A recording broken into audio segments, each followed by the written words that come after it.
ഇവിടെ ക്ലാസുകൾ ആരംഭിക്കുന്നത് രാവിലെ 6 മണിക്കാണ്. ഇതിനെ മോർണിംഗ് ക്ലാസ് എന്നാണ് പേരിട്ടിരിക്കുന്നത്.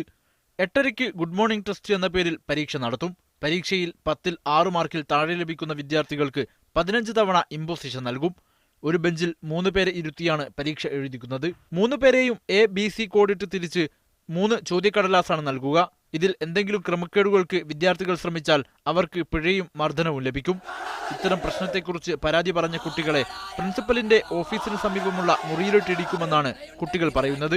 ഇതോടെ കോളേജ് മാനേജ്മെന്റിനെതിരെ പ്രത്യക്ഷ സമരത്തിലാണ് കുട്ടികൾ.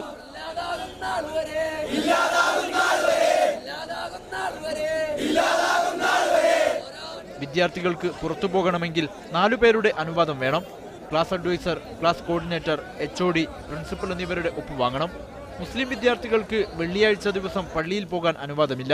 അനുവാദം ചോദിച്ച വിദ്യാർത്ഥികളെ വർഗീയമായി അപമാനിച്ചതായും പരാതിയുണ്ട്. പ്രശ്നങ്ങൾ സംബന്ധിച്ച കുട്ടികളുടെ പരാതിയിൽ വള്ളിക്കുന്നം പോലീസ് FIR രജിസ്റ്റർ ചെയ്തു. മീഡിയ 1 ആലപ്പുഴ.